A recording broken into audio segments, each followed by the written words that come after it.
nesse evento hoje, eu percebo que ainda existe uma luta, que existe pessoas que estão unidas. Existem pessoas que foram presas, elas estão cerceadas da companhia da família delas, elas estão cerceadas da companhia dos amigos delas, porque elas estavam lutando uma luta que é nossa.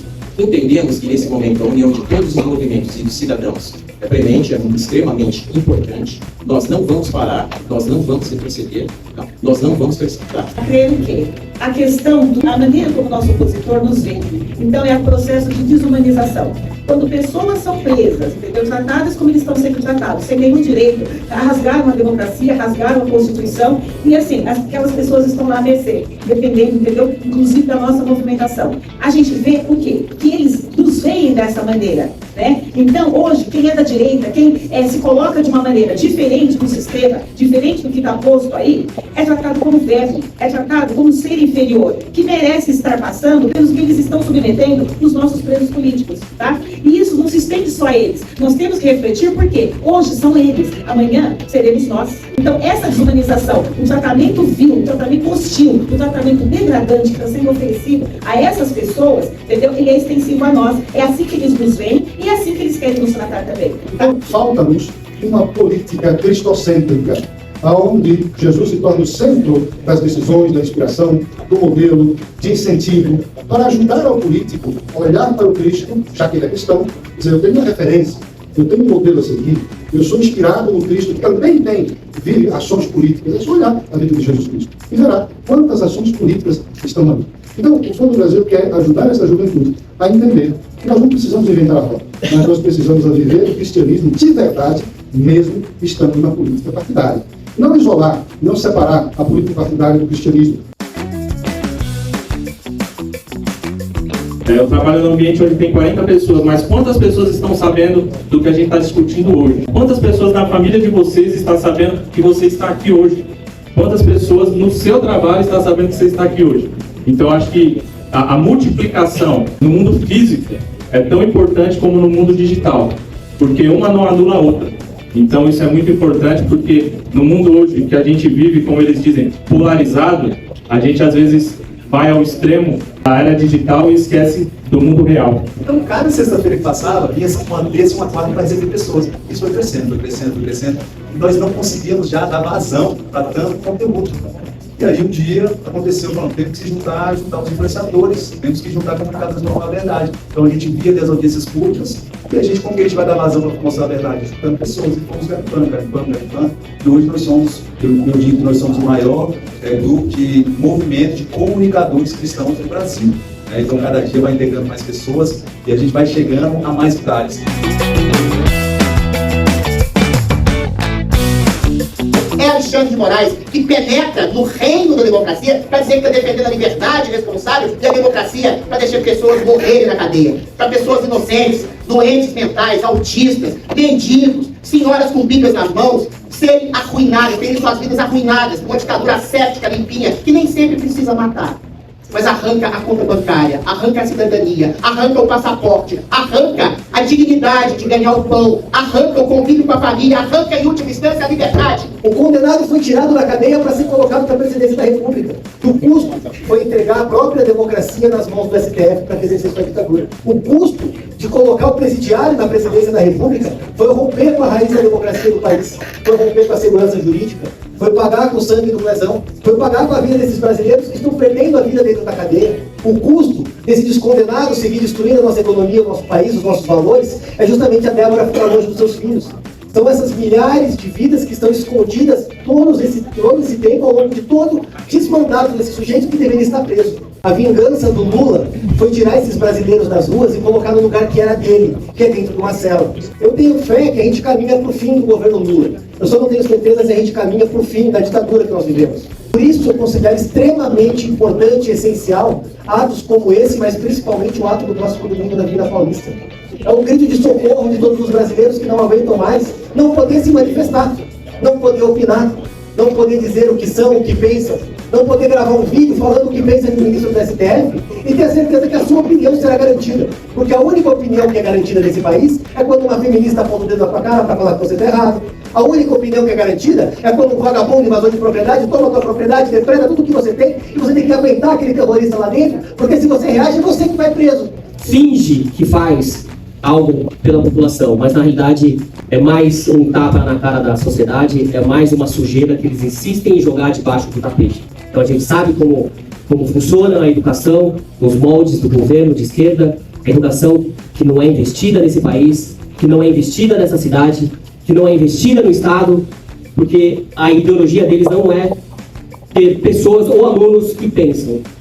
Mas que vergonha o Estado brasileiro fez ao promover a censura dessas pessoas, ao promover a prisão dessas pessoas. E nós precisamos, enquanto sociedade civil organizada, lutar pela liberdade dessas pessoas todo santo dia. Ah, mas você não se cansa de falar de anistia? Não! Enquanto no Brasil existem pessoas que estão presas injustamente por causa de um Supremo Tribunal que não age juridicamente, mas age politicamente. Enquanto no Brasil nós tivemos juízes que não sabem julgar e que estão agindo infelizmente, passando por cima da Constituição, nós não vamos descansar de lutar pela liberdade dessas pessoas. O bem mais precioso que nós temos é a vida, e o segundo bem mais precioso que nós temos é a liberdade. Mas a gente entende que a perseguição, ela vai estar em todos os locais. Quem aqui nunca foi perseguido por ser de direita? A grande maioria aqui foi e vai ser, e nós sempre seremos perseguidos. E aí eu fico até tranquila, enquanto eu estiver sendo perseguida é porque eu estou no caminho certo. Porque o momento que eles pararem de me perseguir é porque eu estou fazendo algo de errado. Mas eu quero chegar num ponto mais importante, porque se nós sofremos perseguição, a gente sabe o ápice da perseguição no Brasil. Tantas pessoas que foram presas porque estavam com uma Bíblia na mão orando, foram incriminadas sem ter os autos do processo, sem ter as câmeras que simplesmente as filmagens sumiram. Ninguém tem acesso, ninguém sabe o que aconteceu e estão presos injustamente, às vezes porque usou apenas um batom. É o nosso dever lutar por eles, porque poderia ser cada um de nós. E eles fazem tudo isso para nos colocar medo, para nos parar. Mas, como nosso eterno professor Olavo de Carvalho disse, sabe quando vamos parar? Nunca! Eu acredito que o trabalho mais importante, mais relevante, é a gente difundir a ideia de que essas pessoas estão presas justamente e que essas pessoas são pais, são mães. E a gente conseguiu perceber a intensidade da divulgação, da difusão da própria Débora. Veja, a Débora era uma mãe, duas crianças, uma cabeleireira, e que foi presa por causa de um batom. A comunicação que a gente conseguiu gerar sensibilidade nas pessoas.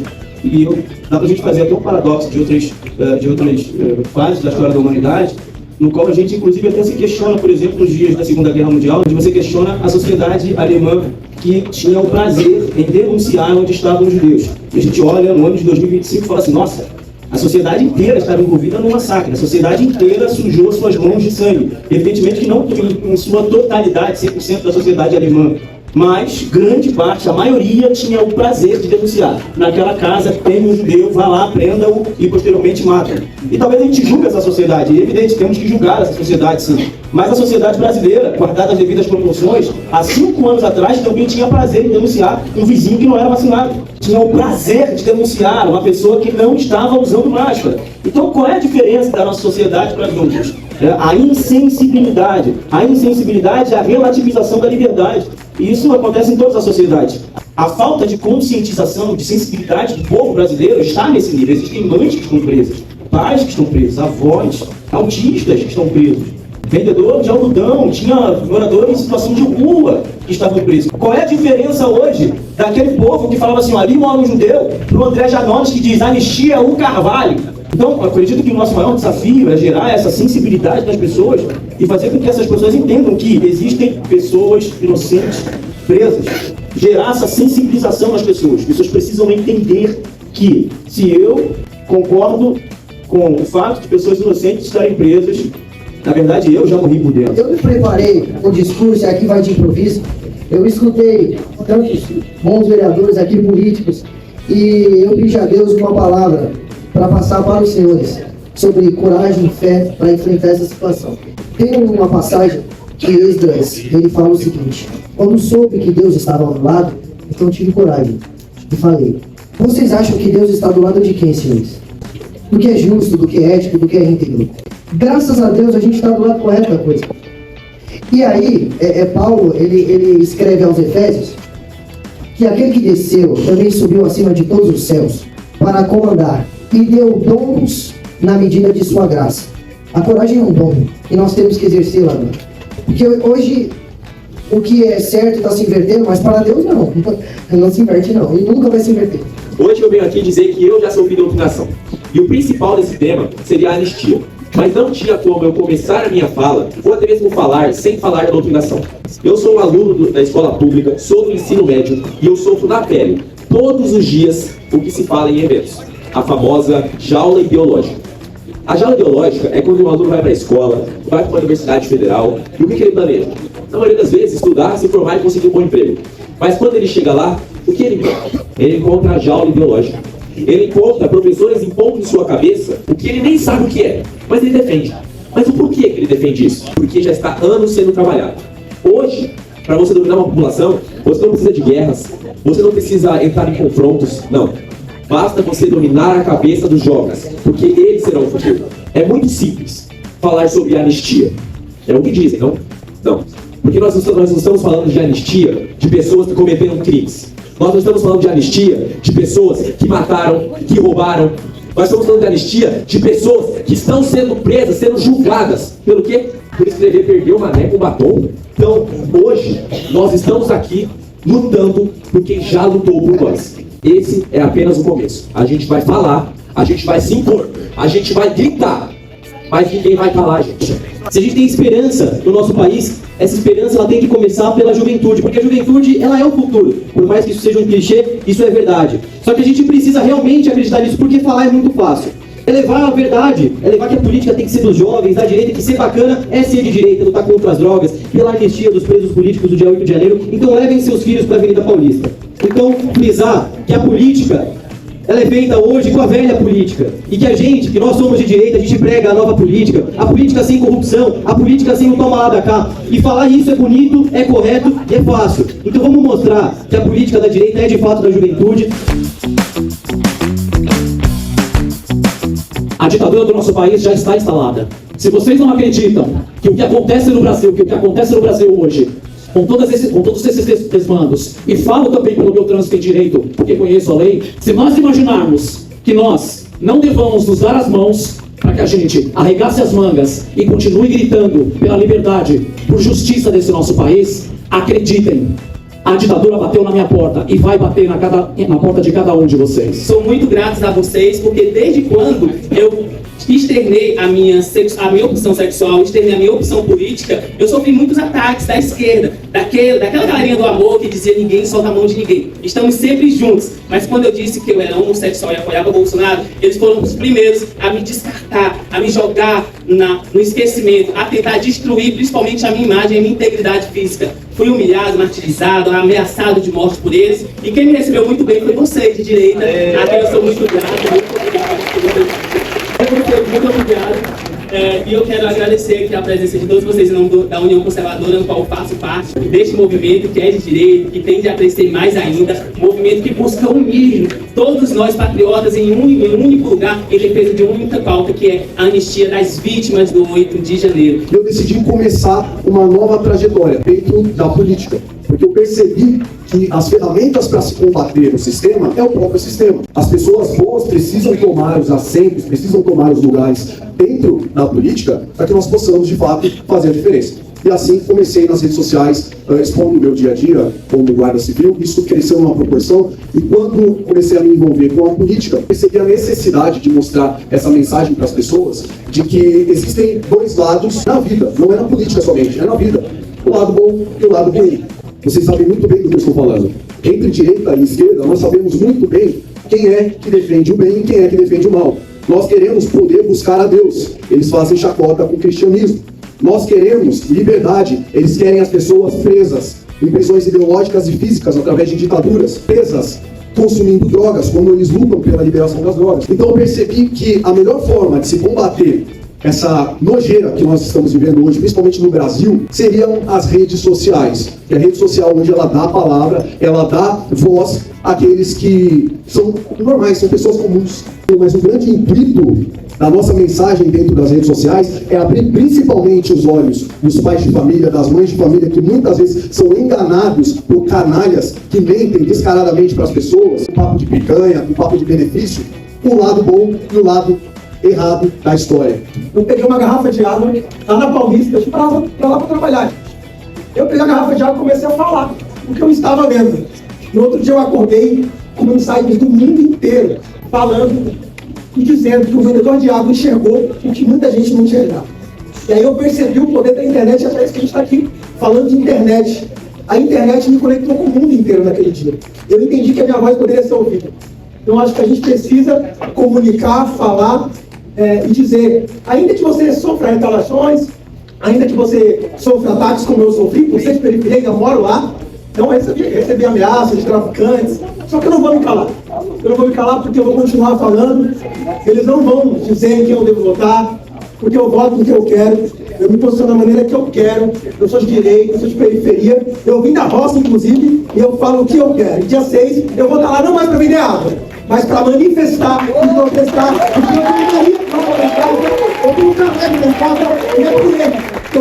No dia 8 eu vi aquela coisa horrorosa, fui para a academia da Polícia Federal, dormi lá 3 dias, às 8h até 5 horas da manhã, a grande maioria não tinha advogados, crianças presas, um rapaz cortou o pulso, várias pessoas gritavam, a mulher morreu no SAMU levando, 2 banheiros, uma situação completamente degradante, foi a maior prisão da história do Brasil, prisão coletiva, né, sem ler mandato de prisão, né, a nota de culpa completamente falsificada, onde 2 policiais federais assinavam nota de culpa, né, na época ele queria botar acima de 40 anos, né, devagar, e aquela nota de culpa, Ctrl-C, Ctrl-V, delegados da Polícia Federal, escrito no quadro o que era para fazer, né, e o Ministério Público Federal foi completamente as prerrogativas dos advogados, né, as prerrogativas do Ministério Público Federal, as prerrogativas dos delegados, a audiência de custódia 16 dias depois do fato, onde os juízes federais não puderam fazer nada porque estavam totalmente tutelados pelo ministro Alexandre de Moraes, né, todos sabem, gritantemente, né,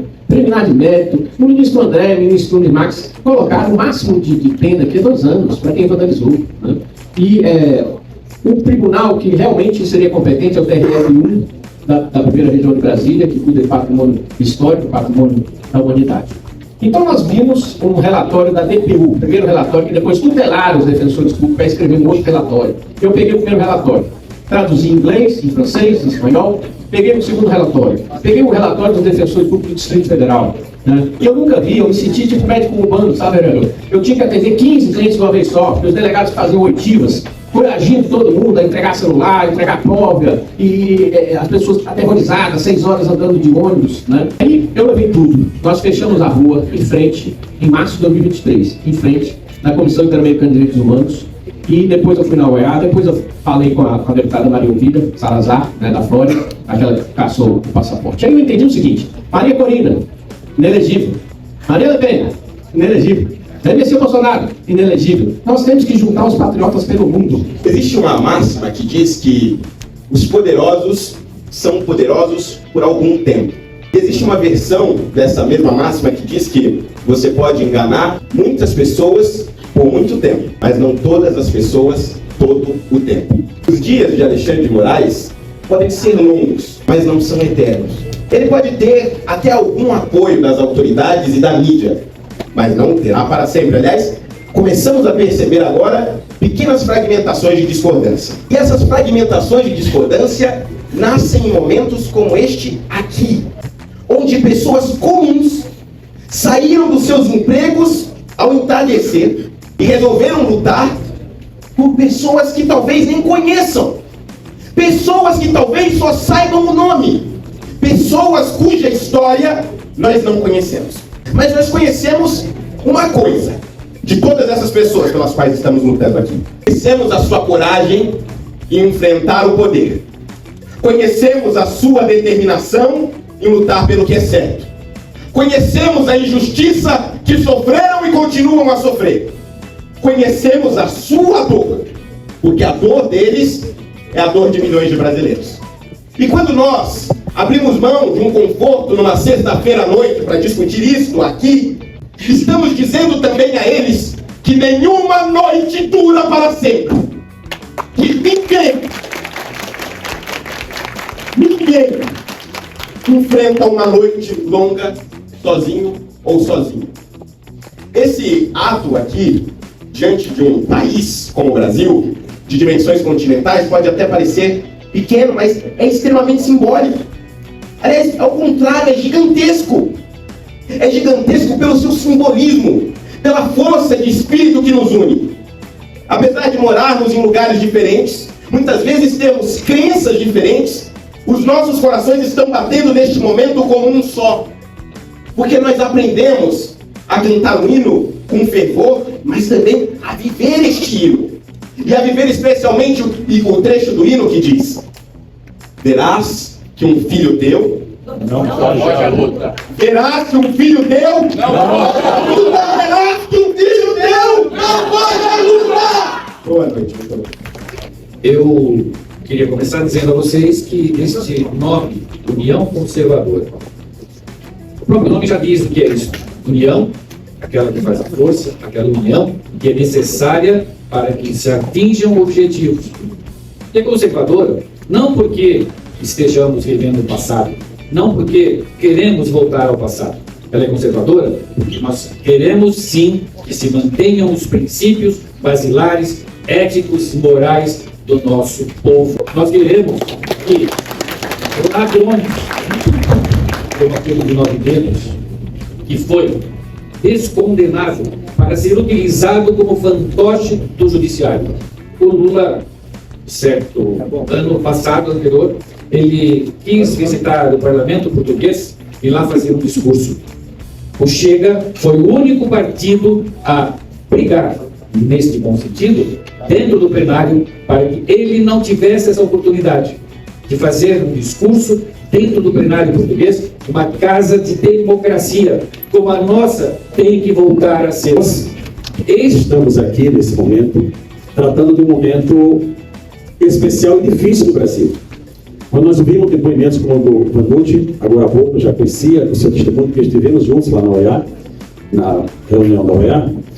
Essa é a resposta que eu dou para todos que me perguntam: Sebastião, por que você está participando desse movimento? Por pessoas como o Vanucci e tantas outras, como o Clezão, como o Aécio, que foi o primeiro julgado no Rio de Janeiro, porque eu estou dentro desse movimento por, quando eu olhei para lá, você está aqui, é o movimento por justiça. Como o Adriles costuma dizer, a anistia não é apropriado o termo, eu concordo com você, não, vereador, mas nós, ao clamarmos por justiça, para que eu meus cumprimentos também, ao clamarmos por justiça, nós vamos alcançar essa justiça através da anistia, porque esse é o procedimento correto dentro do procedimento do processo democrático.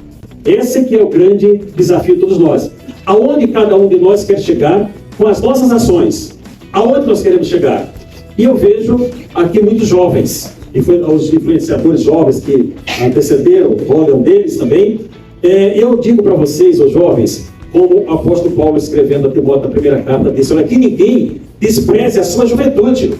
Ninguém te despreze por conta de ser jovem, porque você está na caminhada para chegar a ser velho, como eu. Acredito que eu seja o mais de maior idade aqui na sala, porque eu vou fazer 70 daqui a poucos dias. Dia 15 de maio, mande parabéns. Nós vamos saber aonde queremos chegar, mas quem vai fazer a caminhada? Todos vocês. Todos nós aqui somos importantes dentro desse processo. Corpo, nenhum órgão é mais importante do que o outro. E todos os órgãos juntos formam um corpo sadio para chegar a determinado lugar. Quando Deus conversava com Isaías, dizia: olha, a quem enviarei? E quem há de ir por mim? Disse em resposta: eis-me aqui, Senhor, envia-me a mim. Então, a quem Deus quer usar é você que está aqui. Você vai ser um agente propagador, porque você sentiu o que aqui está acontecendo. Dizer que nós não podemos transigir com o arbítrio. Esta semana que passou, quando eu tenho perdido o tempo, vocês sabem que eu fui preso lá no Supremo Tribunal Federal. Não é? Agora fui solto também. Foi desde preso, desde solto, não é? Mas eu não transigi. A minha exigência para aquele agente que me deu, que tem que ficar claro aqui, a palavra dele foi: doutor Sebastião, o senhor está preso por ordem do ministro Alexandre de Moraes. Tudo que passar disso é mentira. E eu oficiei, eu e meus colegas advogados, oficiamos ao presidente Barroso para que ele preserve as imagens de todo o meu tempo lá no Supremo Tribunal Federal. Não vão subir com as imagens como fizeram no Rio de Janeiro. E nem Roma. Porque dessa minha prisão arbitrária, contra as prerrogativas do advogado, contra o direito de defesa. O direito de defesa do Felipe Martins foi vulnerado por eu não estar aí naquele momento. Mas, pessoal, recebi a placa dele. 1 minuto. E eu vou cumprir. Não, igual eu fiz lá porque me prendeu. Depois que disseram, deixa pra lá. Não, agora o senhor sai aqui pelo corredor. Negativo. Vocês me prenderam pela porta da frente. Eu vou sair pela porta da frente. Então ele me deu 1 minuto aqui. Eu vou lembrar que me deu 1 minuto. Mas tudo, pessoal, olha, eu quero animar vocês. Eu quero que vocês não tenham medo. A pessoa que tem medo não chega a lugar nenhum. Pode ter o melhor projeto do mundo. Não chega a lugar nenhum. Eu quero animar vocês. Quando chega o momento da união de todos. E o símbolo que ficará para unir todos é este. O batom! O batom! Se classificar e unir o país! E nós estaremos juntos, não só no próximo domingo, dia 6 de abril, mas em toda a caminhada. E a palavra de ordem para o tempo será: se não faltar, vamos!